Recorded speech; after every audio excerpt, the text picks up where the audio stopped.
Well, I didn't want to turn it off completely, but oh well, here we are. There we go, come back a little bit. I wanted some good electronic music. It was pretty hard, but it's hard to find something that's royalty free.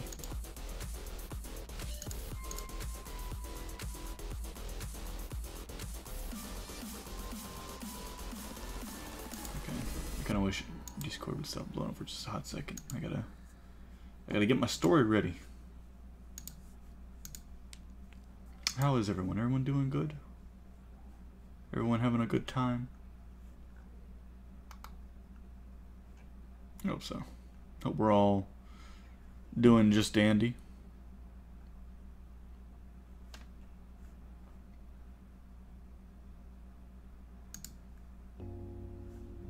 Okay, a little bit of lo-fi.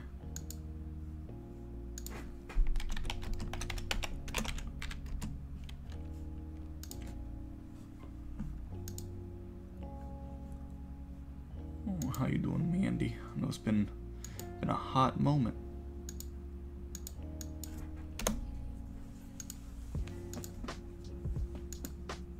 Trying to get some stuff going here. Hopefully it's all good. We're all groovy, as the kids would say. Hope everyone's having fun in their little quarantine zone. Hope everyone has their hand sanitizer and their rubber gloves.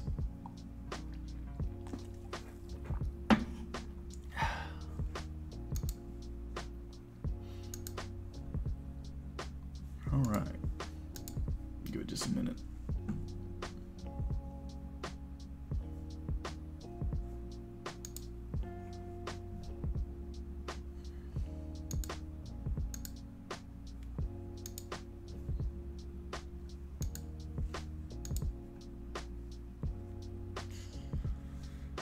Oh, ho, ho, ho.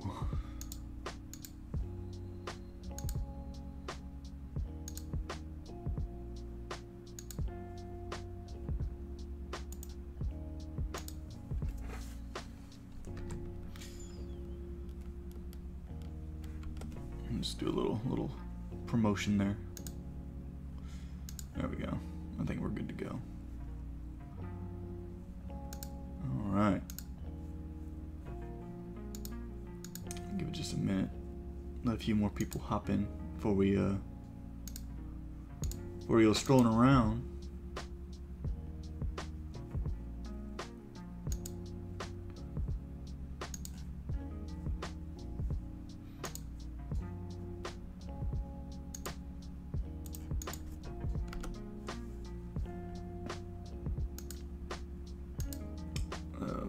Baby bark. This is actually a pretty cool little beat. Oh, hello, lady. How do you do? We're just waiting, giving a few minutes for a few people to hop on in, tell us how things are going with their, free time that they have. I'm sure plenty of people have a lot of free time and have messed up their sleep schedules immensely. Excuse me. I know, that's rude. Very rude of me.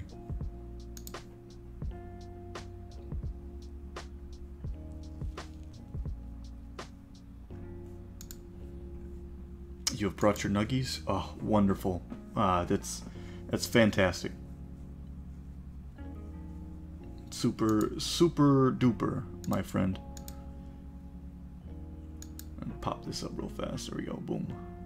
Quick little can't think of the name of it, to be honest. My brain has gone completely numb.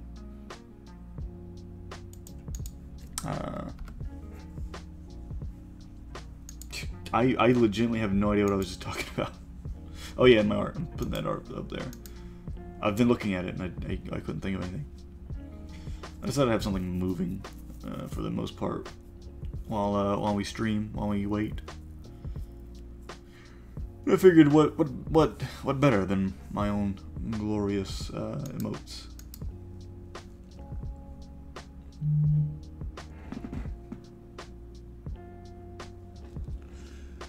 Oh boy. Alright. I'm gonna bless chat with a quick little douse of hand sanitizer. And Audacity's ready to go. But am I ready to go? Am I? Oh no, I'm not, because I can hear a helicopter coming in. Oh great. Oh fantastic, thanks. I have great emotes. Thank you. My friend was all like, hey, I draw stuff, and I was all like, oh look, hey, listen, I'll give you some money if you draw my my face doing things. And she's all like, no, I got this for free. And I insisted on paying her, but she wouldn't take it. But to be fair, I did pay for the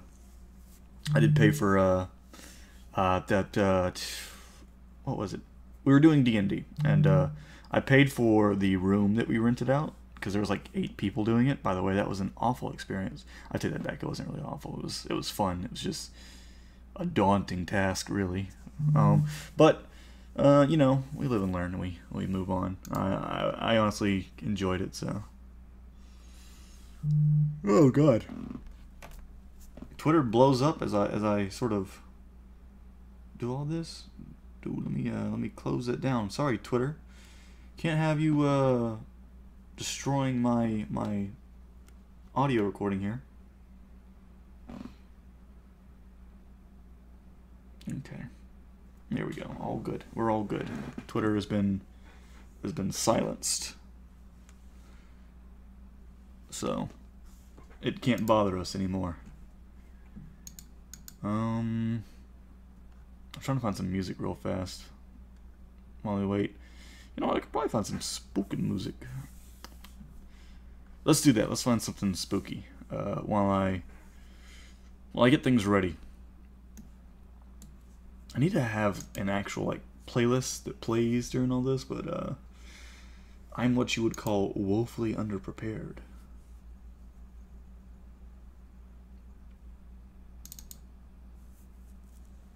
I don't think this is going to be right.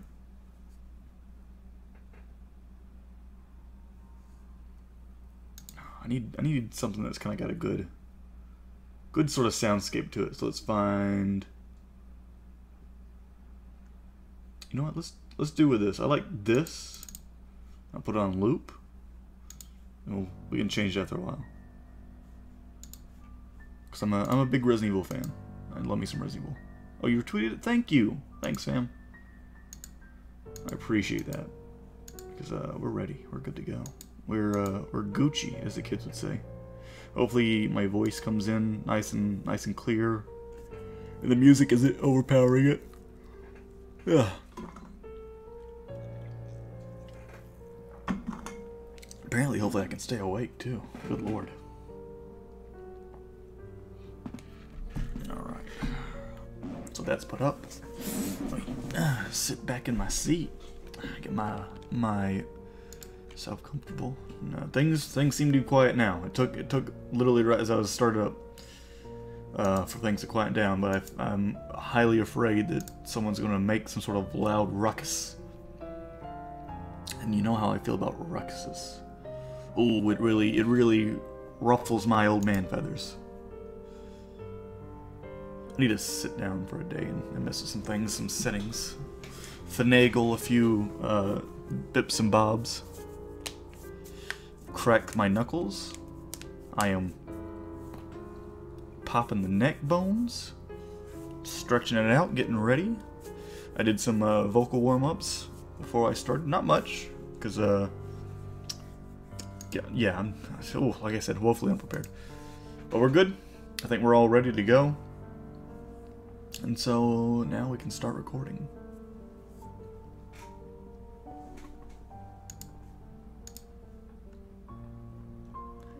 This is a set of instructions on how to speak with the devil, which, as those of you with any sort of brains at all might note, is a patently moronic proposition on the face of it. One is likely to accumulate in any number of thoroughly unpleasant fates. Honestly, it would probably be smarter to publish your credit card number on Facebook, or take up a career in crocodile wrestling.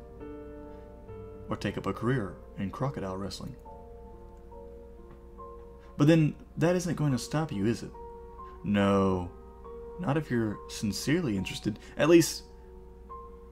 No, not if you're sincerely interested, at least. Technically, if you do everything just right, there's a fair chance you'll walk away scot-free, and that seems to be the reason enough for some people to decide that it's a good idea. Especially if you're the fate-tempting, thrill-seeking, scare junkie type. Or desperate. Which brings me to the point of clarification that I ought to make. This is not a manual for making any kind of Faustian bargain. You know, the whole sell your soul type of deal. Although, if you happen to bring it up in conversation, he certainly wouldn't be one to refuse. Following through with such a foolhardy bargain, however, would necessitate removing some of the precautions you have put in place for your conversation. And I don't think I need to spell it out for you why that would be a bad idea. If you're really mathematically impaired enough to want to trade something that will last an infinite number of years for something that might last you about 90, tops, there are plenty of other rituals out there for you to follow. This one, if performed correctly, should only allow the two of you to talk. This perhaps begs the question of why exactly would you want to speak with the devil in the first place? Maybe some of you just like the idea of making small talk with extremely dangerous occult entities. But for the sake of the human race, I hope most of you aren't quite that stupid. Short answer. He knows things. Things that some of you may have a deep vested interest in finding out. I mean, he's not omniscient or anything, but he likes to pretend otherwise. He's not God. But he's definitely got a supernatural advantage over the kind of knowledge any human would be able to attain.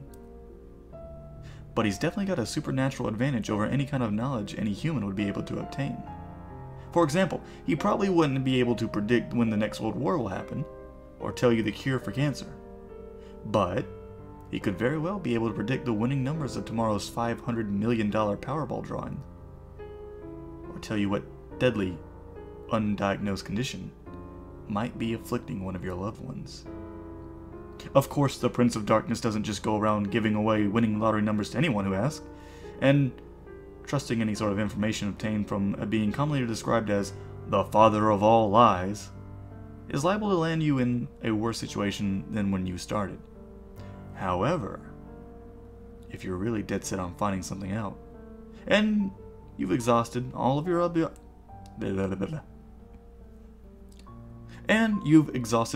options, there is a way to try to get an accurate piece of information out of the guy.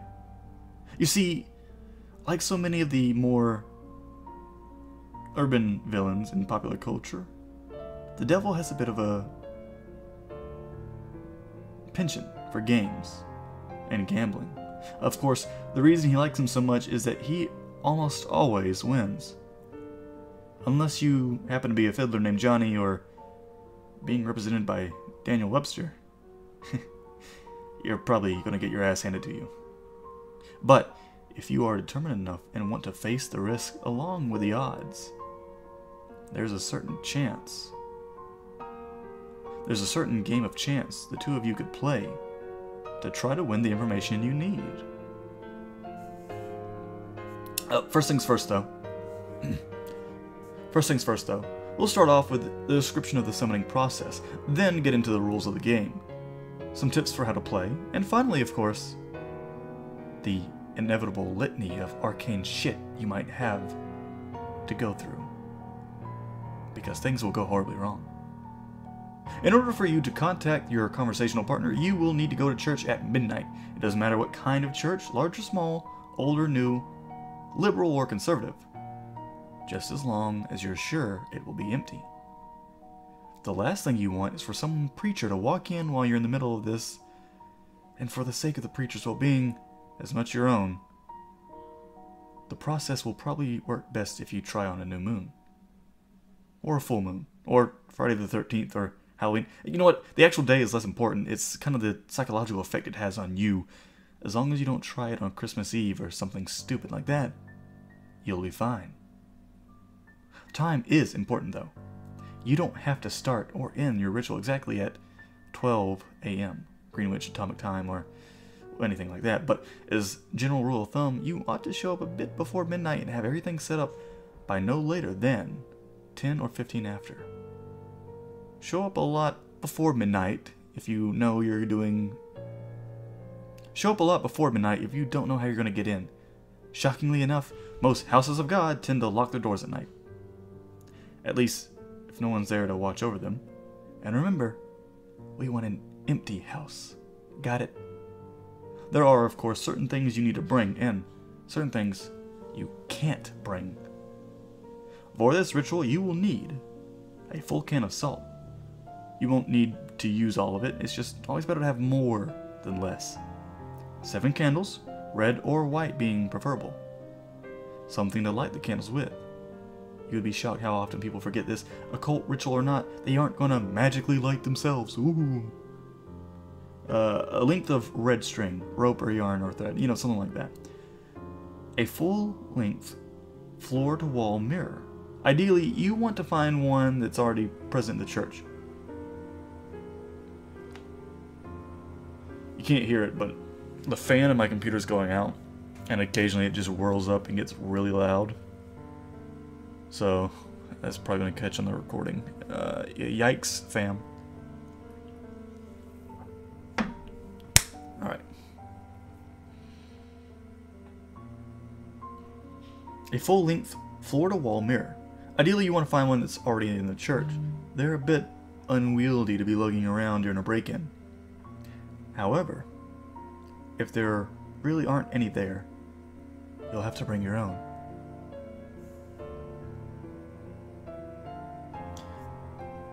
You might also find it useful to bring some markers, pencil, paper, a flashlight, any sort of tools that might be necessary to secure your entrance into the church. You will not be permitted to bring any electronic or timekeeping devices. This includes all cell phones, smartphones, tablets, e-readers, MP3 players, PDAs, calculators, wristwatches, pocket watches, kitchen timers, hourglasses, etc., etc., etc. Seriously, it's worse than the SAT in this bitch. If you're one of those people that has your smartphone practically wired into your brain, don't worry, you can bring those things with you to church as long as you leave them outside of the room in which you'll be doing the ritual. If you brought a flashlight, helpful for finding your way around without attracting any unwanted attention, leave that outside too. Don't worry, you're not going totally unprotected. In fact, most of the supplies that you're bringing with you are not for any sort of summoning ritual, but more for your own protection. Old superstitions, folk magic remedies to guard oneself from evil, From what I know of it, the effect's mostly based on the power and the belief itself, so there are probably numerous other objects, artifacts, and procedures that could work just as well. But, if you'd like to risk being helpless... If you'd like to risk being left helpless at the mercy of, well, him, in order to test that theory, feel free to experiment. However, for anyone without a psychotic death wish, I'd recommend sticking to the ritual as follows. Oh, let me readjust my chair a little bit.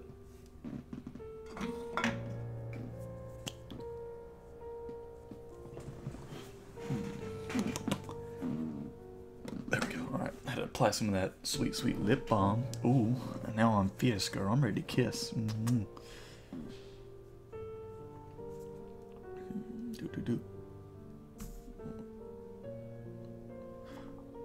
Once you're sure you have all the right supplies with you, make your way into the church and find some place to set up. It can be anywhere from the main sanctuary where services are held, to a Sunday school classroom, to a walk-in supply closet. As long as you have sufficient amount of open floor space and a certain not to be disturbed, set up your mirror first. This is where the devil will appear when you summon him. As such, you mustn't complete the summoning until you've laid down certain wards around it. First, surround the mirror with an unbroken circle of salt.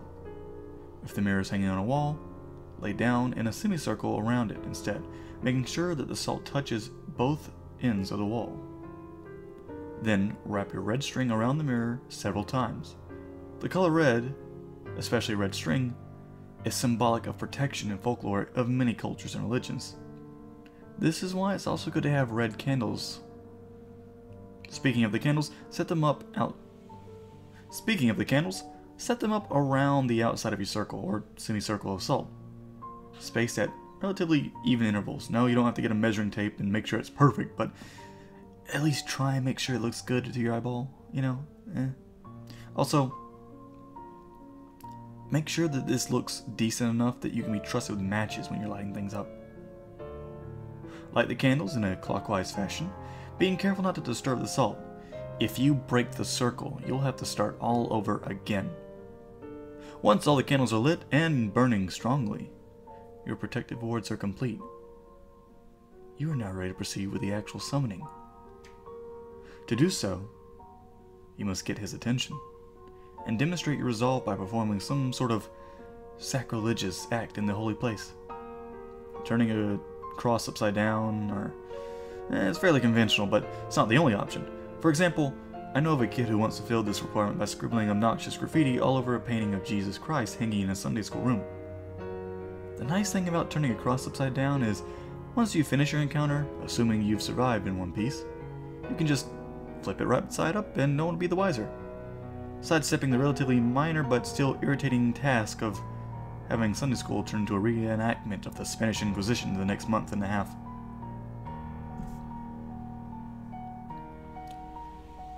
After you finish doing whatever offensive thing you decide on, shut all the doors to the room and turn off all the lights, so that the space is only lit by the candles. Face the mirror and stare deeply into it, concentrating on your desired outcome. There are no incantations, no arcane strings of Latin you have to recite. Just look into the mirror and wish as hard as you can for him to appear there. After a few moments of this, when you feel... One moment.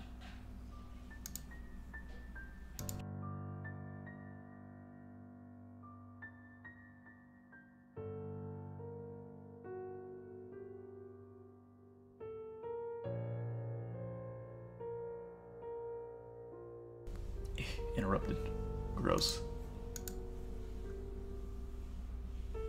What do I do for vocal warm-ups? A lot of different things, actually. I usually do like tongue twisters, stuff like that. Reading a lot out loud definitely helps with it. Not to mention making sure I've got like something to kind of help clear my throat and keep it kind of coated, especially for longer stories or ones that need me to be a little louder.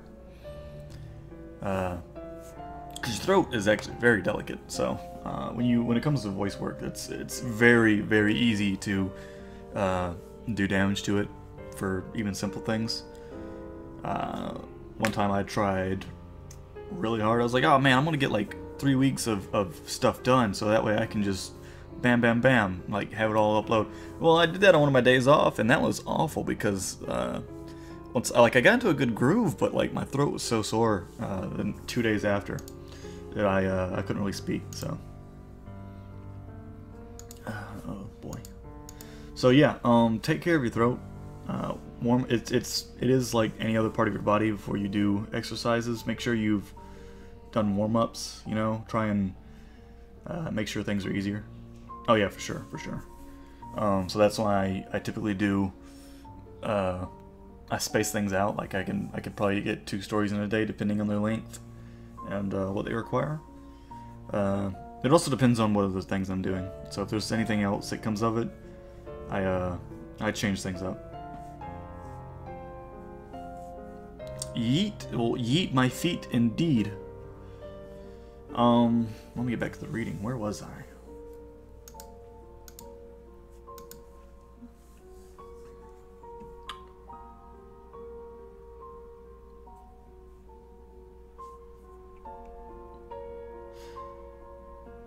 After you finish doing... Okay, yeah, I'm just going to start over there.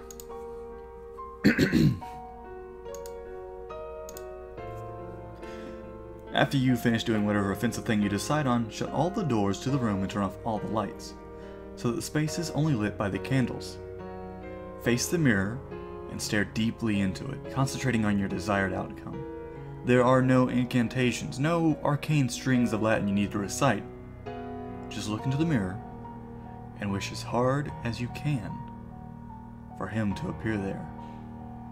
After a few moments of this, when you feel ready, close your eyes and count to 10. 1, 2, 3, 4, 5, 6, 7, 8, 9, 10. Then open them. If all has gone correctly, you will no longer see your own reflection. You will be looking at the devil. Or at least looking at the way he wants to appear to you. Chances are he won't look like your conventional red horned demon. Anyway. No, he has no point in scaring you off now. But it'll lure you in, make you feel safe. To that end, he generally takes on the appearance of a fairly average and nondescript human being. If anything, he's prone to vanity and will lean towards a more attractive person. So the only really frightening part about him will be his eyes. See, no matter how hard he tries, he can't hide the sinister gleam smoldering deep within them. The malevolent amusement and hunger, like the eyes of a spider contemplating a fly struggling in its web. They're supremely confident, those eyes. Confident and without pity. Don't look into them too deeply, or you'll begin to feel helpless and paralyzed with dread, losing your hope and your will to fight. Since you'll probably be just standing there staring at him in shock for a few moments, having on some level expected for this whole ritual to fail, he'll initiate the conversation by asking you what it is you desire from him the most. If you can gather your wits enough to string together a coherent sentence, you should respond with something like this. I wish to challenge you in a game of question and response. Even if you don't get the words exactly right, he'll know what you mean, and he'll accept your request with a wide, predatory grin of anticipation. He's been playing this game for a long time, you see, and he's very good at it. Most humans, on the other hand, are very bad at it.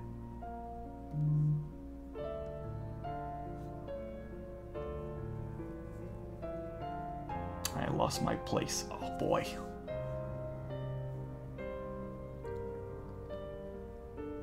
There we go. This gives him a chance to, at the very least, thoroughly mess with your mind. And at most, well, we'll save that whole litany of shit could go wrong.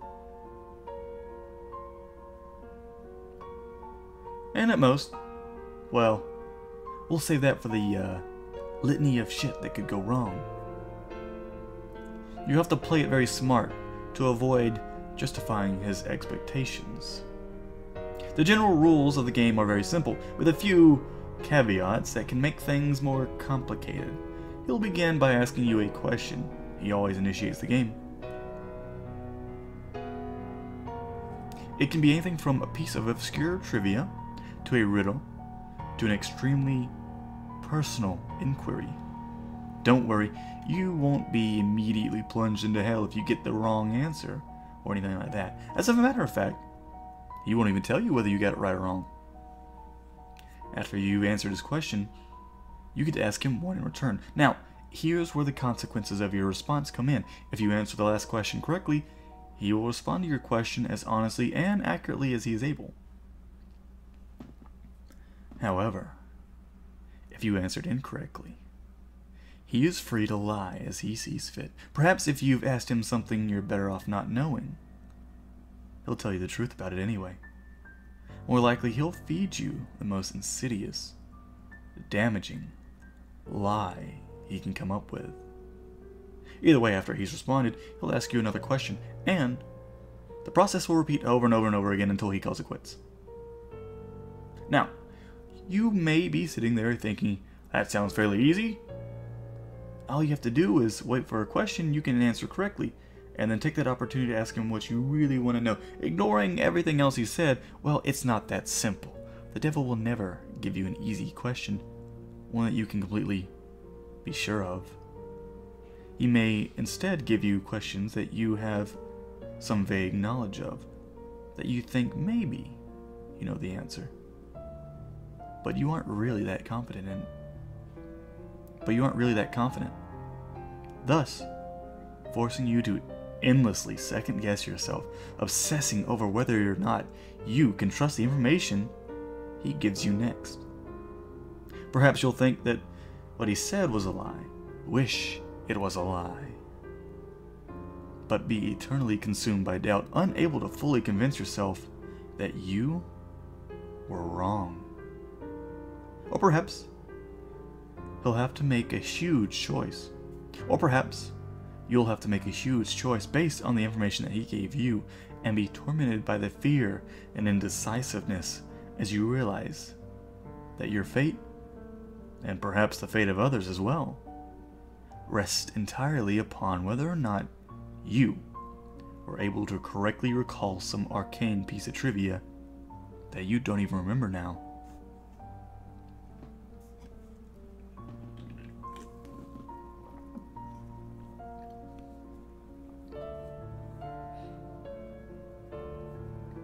You'll never remember the exact questions the devil asked you. By the way, that would make it too easy. I messed that up. You'll never be able to remember the exact questions he asked you. That would make it too easy for you to go back and check your responses. Or maybe, instead of testing your knowledge, he'll ask you something personal. Something you even lie to yourself about. You'll answer him back thinking you've got the question correct. No, I don't resent my sister. Yes, I would turn the money into the police. But he'll know better. He'll know better than you do that you're lying. And he'll lie to you in return. And you'll believe him. You'll believe him until you are no longer able to deceive yourself. And by then, it might be too late. Or maybe he won't even give you a chance to get an accurate response at all. Maybe he'll just ask you endless strings of completely impossible questions, making you more and more frustrated and disheartened as you realize you'll never be able to force him to tell you the truth. Questions like, what was the exact... That fan kicked on again. Rip. What up, PA Nightmares? How you doing, buddy?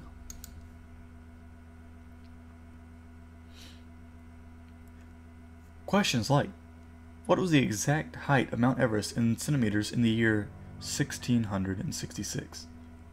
Or, what is the airspeed velocity of an unladen swallow?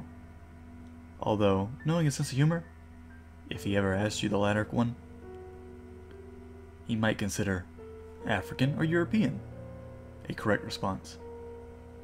There are a couple of ways of short-circuiting this particular strategy, however. Additional rules and courses of actions that make the game more interesting and prevent you from being stonewalled completely.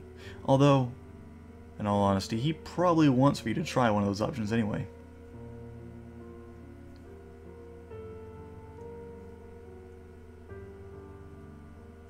The first option is to ask him a riddle instead of a question.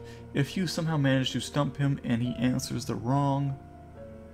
If you somehow manage to stump him and the answer is wrong, he'll be obliged to give you the truthful response to your next question if he answers the riddle correctly. Once again, don't worry, he won't pounce on you like the Sphinx and drag you down into the pits.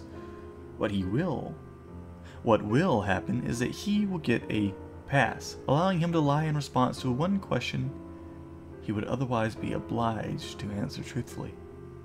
Honestly, if he gets a pass, you might as well just give up and quit the game right there. It's nearly impossible to determine whether he's telling you the truth or not, even under the best of conditions. Adding another layer of complexity by constantly trying to figure out if he's just used his pass? Well, it's almost enough to make any person's brain explode, isn't it? There's no wait, so just forget about it. The second option is for you to take a dare from him. If you accept it and vow to follow through, then once again he'll have to answer your question truthfully. If you choose instead to reject it, then he gets another pass. Oh, a helicopter going over and the fans going by. Oh boy, today's just not my day. It's not good. It's not a good day for your boyo.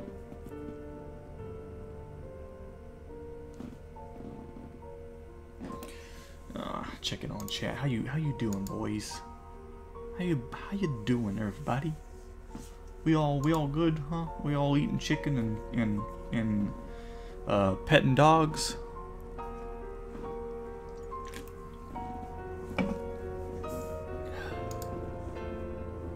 Doing good. That's good. That's good. I hope so. Boy, I hope so.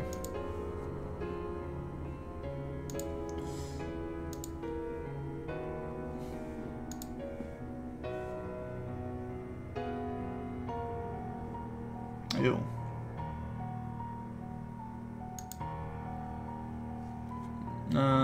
Where was I?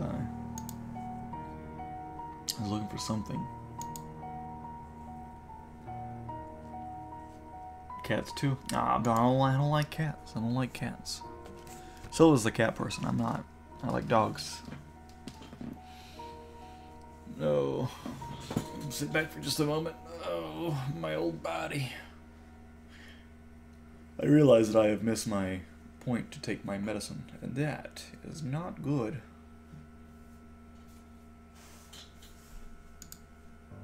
Let's change the music. That's what I want to do. Change the music up. Change it up. Where is my music? Boom.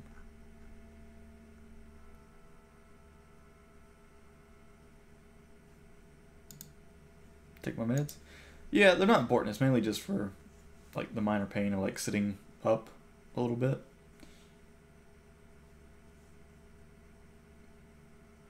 So it's not like I need them and I'm not gonna die without them. It's just more of like it's to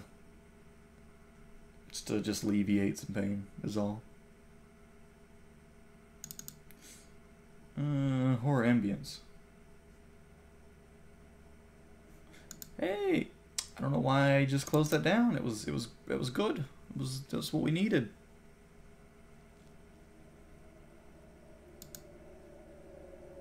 Yeah, I'll be fine without him. I could take him right after, and honestly, it'd probably be for the better because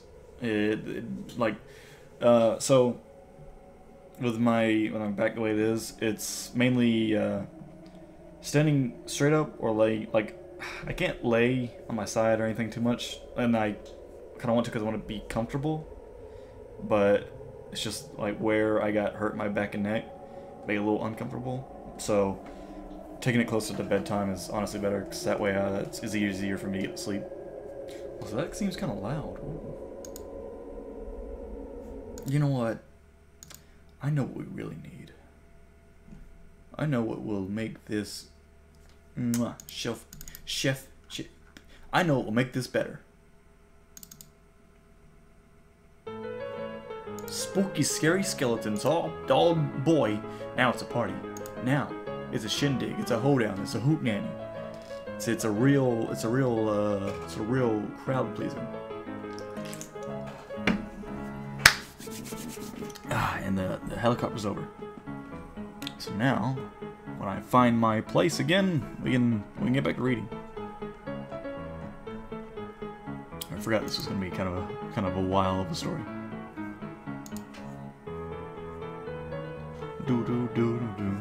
I will say Mew's a pretty chill guy. I met him in Orlando, and the dude's honestly like really chill. I liked him. I mean, I understand that we didn't have full-on long conversations, so I don't know him like well, but it was also probably not the best time because those boys, let me tell you, they were tired. They were some tired boys. MCP, Croops, McPasta, and Mew were on the road like hours. I think like 30 hours. Okay, no, maybe not 30 hours. And I don't mean like they were on the road, for 30 hours consecutively. More like broken up.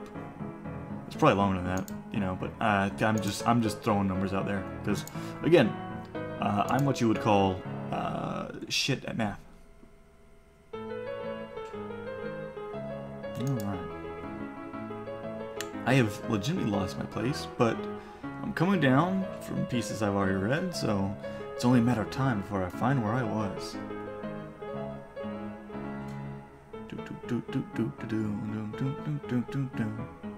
Also, that was me coughing. I am now infected. I am sick. I'm sorry, everyone. You've now caught it too by being in the stream. It's the end of the world as we know it.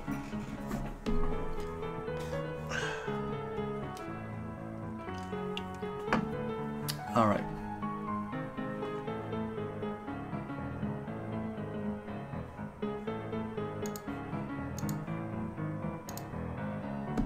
Now, before you freak out and reject the whole idea completely, you should know that he won't ask you to do anything overly dramatic or unspeakably evil, like blow up a hospital or murder somebody.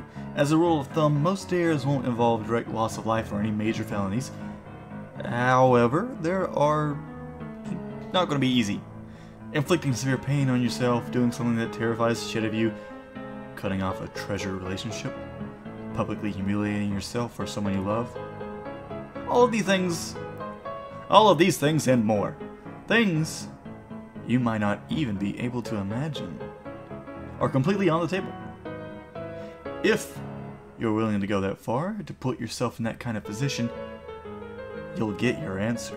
However, if he manages to come up with one thing that you know you simply can't or won't do, well, then once again you might as well just quit, huh? One last thing. Don't think you can just tell him you're going to do something and then not do it. If you accept a dare and then don't follow through on it, well, let's just say there'll be consequences. So just suck it up and keep your promise, no matter what it was. Trust me, you're better off that way.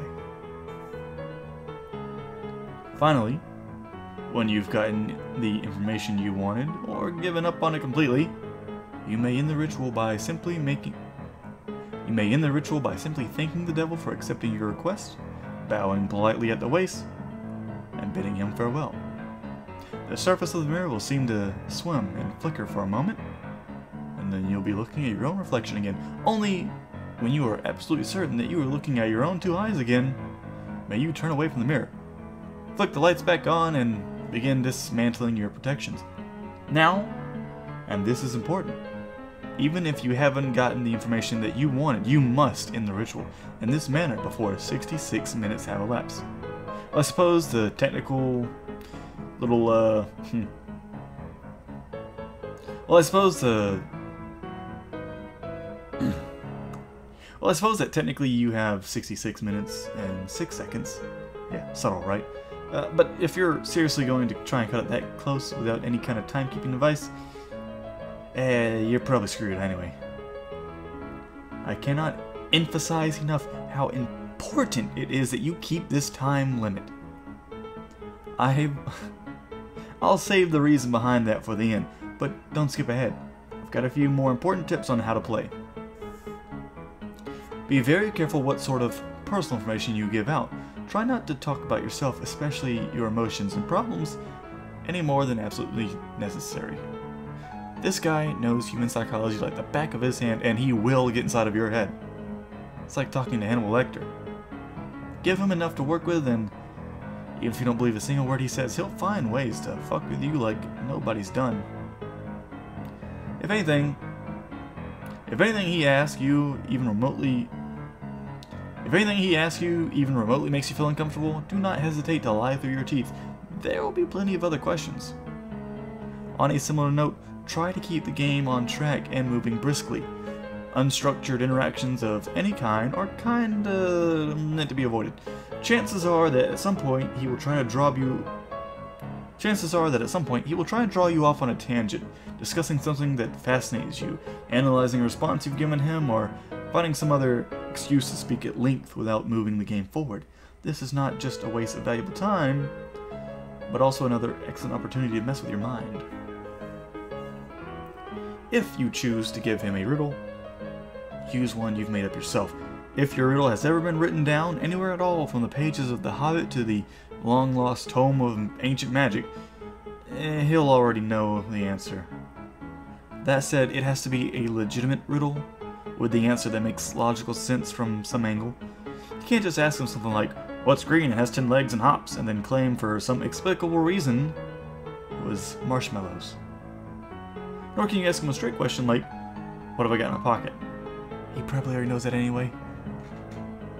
There are no hard and fast rules to determine whether a riddle makes sense, but you're a reasonable human being.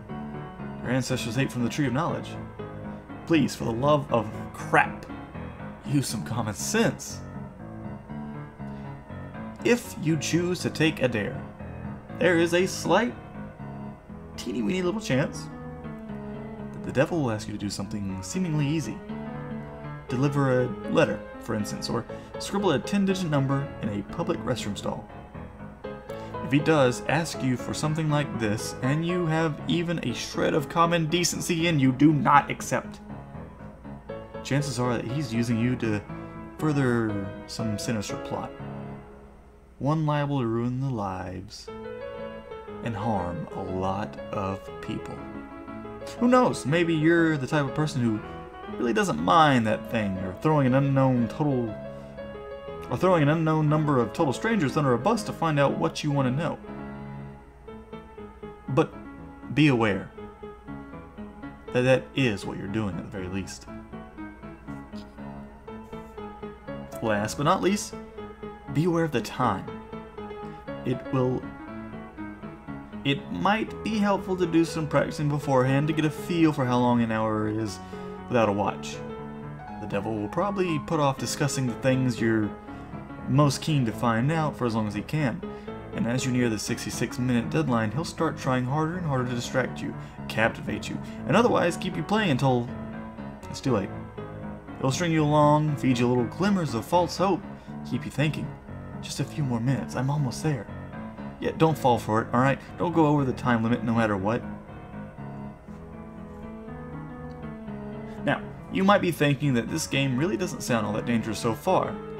Threats of physical damage rarely seem to carry the same weight. Threats of psychological damage seem to rarely carry the same weight as threats of physical damage, even though their costs are often just as great. Yeah, hate to burst your bubble, but the game is far from safe. There are plenty of ways for you to seriously screw yourself over, both psychically and mentally. Both physically and mentally, not to mention spiritually. And it is with this that I will conclude, in the vain hope that they may make some sort of impression.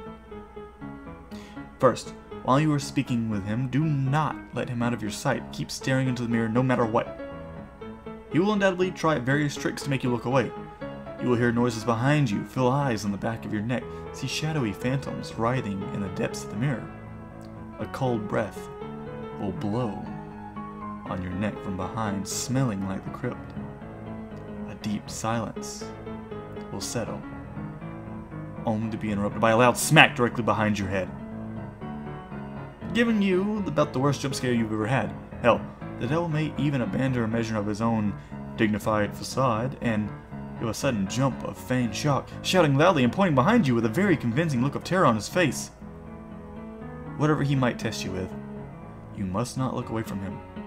If you look away, if you lose the slightest, if you lose sight of him for 1 second, you'll look back in the mirror and find him gone. Well, not gone, out of the mirror, and in the room, with you. Exactly how much of your body the police find the next morning, and what state it will be in, will depend entirely on the sort of mood he's in. The same thing goes if you break any of the protections you laid down before beginning the ritual, interrupting the circle of salt, letting the red string unwind, knocking over a candle, or letting one go out, any of the things that will free him from the mirror, and then oh, you're a bunch of creative horror junkies. I'm sure you can fill in the blanks.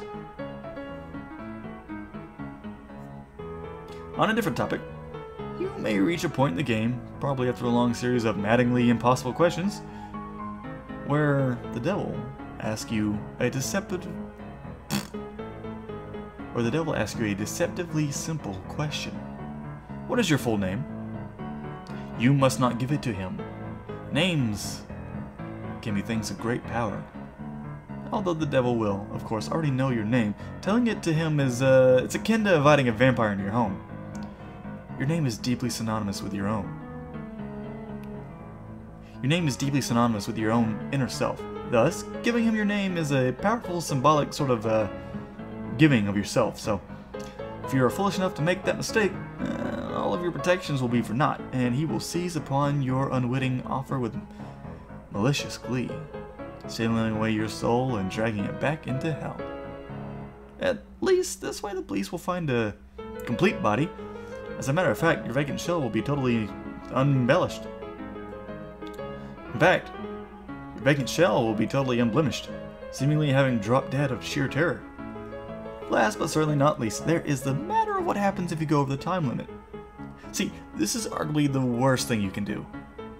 You won't think so at first. The devil will give you no indication that you've exceeded the time limit, and you'll conclude the ritual as if nothing had gone wrong. Perhaps, as the devil's image in the mirror trembles and gives away, you'll see a particularly nasty, triumphant smirk across his face.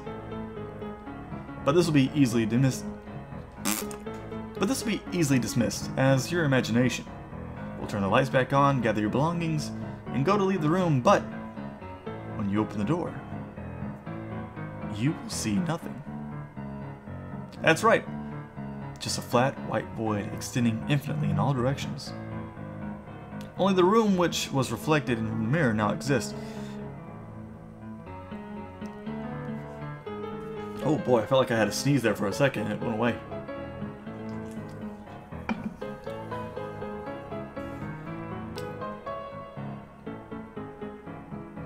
Incidentally, if you turn back around and face the mirror again, you may catch a last glimpse of your own reflection. Perhaps it will even turn and favor you with a smirk and a cheeky little wave before sweeping out the door into the perfectly normal hallway. As you may have already figured it out, you are no longer yourself. Your soul is now trapped in the mirror, and well, he's taken possession of your body. Now that you're no longer using it, of course. Pound on the glass, scream all you like. You'll never get out of your own. And no exorcist can help you. But don't worry, it's not like you're in hell, right? At least, not necessarily. What you have to understand, see, is that a human soul, stripped of its bare flesh, is a deeply volatile and vulnerable thing. Especially when trapped in the land of the living. You are now an entity purely mental properties. You are now an entity of purely mental properties. And as such, the barriers between what is real and what is imaginary have been completely dissolved. As you feel that reflection, As you fill that reflected room with your anger, your sorrow, your fear at being trapped, these emotions will begin to coalesce, giving form to your mind. If you're not particularly imaginative, these creatures may not be too terrible, may not even be able to inflict too much damage, but with time, you may even be able to teach yourself to get rid of them. If, however, yours is a mind haunted by monsters, a mind that is vibrantly creative and imaginative, and more than usually twisted, well, there's no telling what horrors might come clawing their way out of your imagination. The maelstrom, tasting sweet release from the confines of your subconscious, hungering for your terror and suffering. They will refuse to be banished, dragging you kicking and screaming into endless, positive feedback loop of pain and fear. Needless to say, if you're a regular patron of websites like this one, well, you're probably fucked. There's only one way to find release from the mirror and back into the world that you've...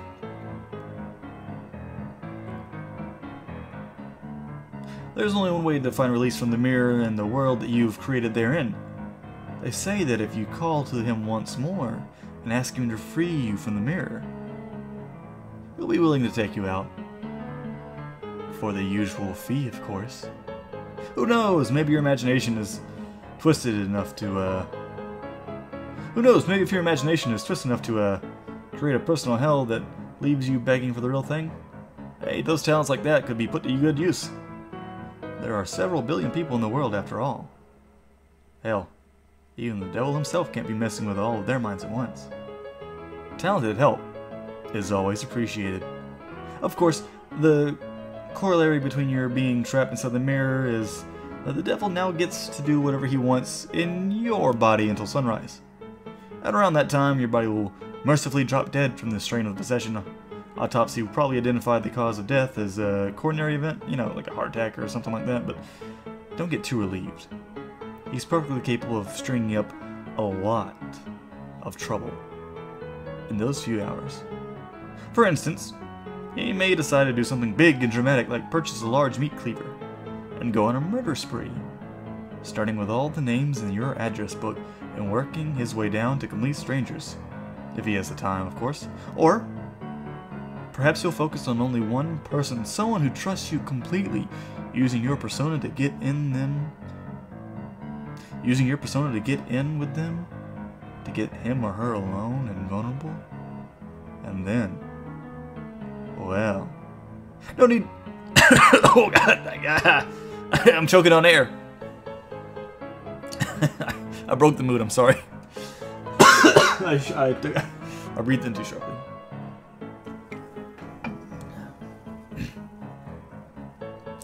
And then, well, no need to describe it here. Once again, I'm sure you can think of a few things.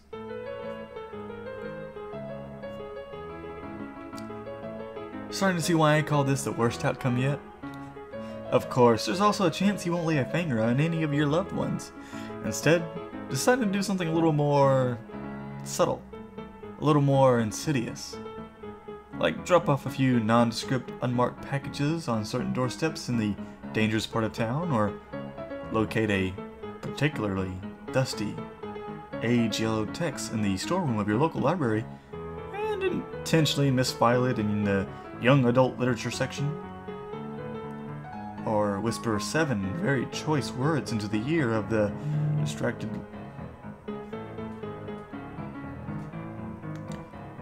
Or whisper 7 very choice words into the ear of the very distracted looking... Are you fucking serious? I'm trying to read. Stop that. Or whisper 7 very choice words into the ear of the distracted looking young woman waiting on the 3 a.m. train. Or maybe he'll decide that in this day and age of waning superstition, not enough people are getting interested in his games. Or maybe he'll decide in this age of waning superstition, not enough people are getting interested in his games, and the knowledge of them is in danger of being lost. Maybe, and just maybe, he'll decide he needs to get the word out a bit more. To do a bit of networking, attract some new suckers. Challengers. Maybe we'll take a quick peek. At your browser history. See where the impressionable, curious minds are hanging out these days. Maybe you'll even write a quick tutorial in modern parlance rather than some inscrutable, obsolete, demonological text. Post it on the internet and see how many bites you can get. Maybe I really shouldn't have gone. Yeah, maybe I should really. No, Jesus.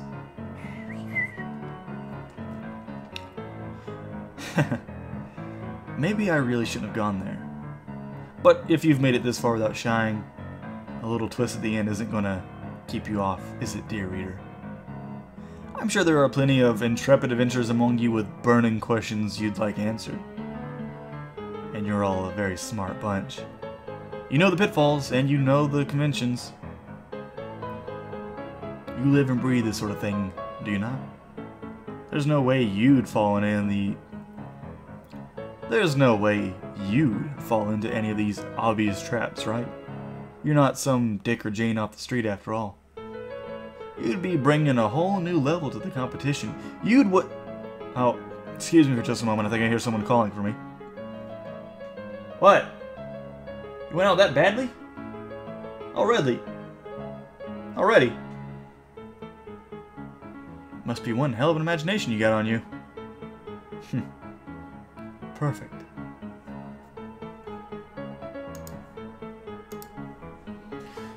Whew, that's a long story.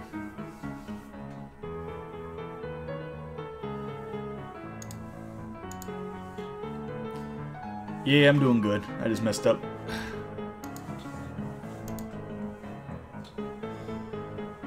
Oh.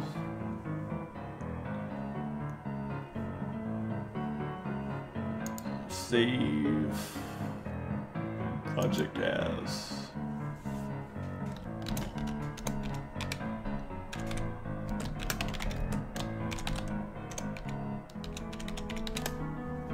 There we go. I'll get to it tomorrow to edit, and then from there I'll do a little uploading, and we'll be good. We'll be all Gucci.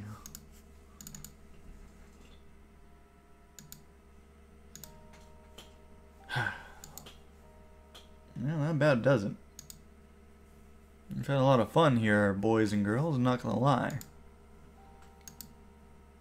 Another thing is, if you've liked those case files I'm doing, they're on their way. There's one story that's done. I think there's gonna be maybe 3 ones this time, but at the very least there's gonna be at least 2. It's a great story. Yeah, it's a fun one. I like it. It's one of the older ones that I listen to a lot. And I honestly like it a lot. So, oh, good. I'm glad you like those. But just as soon as they're written and on my Google Drive, I'll be able to record them. It's just a matter of when the stories are done. I think it's more of an impromptu kind of thing going on there, to be honest with you. But we'll see how that goes. We'll see how that goes. Yeah.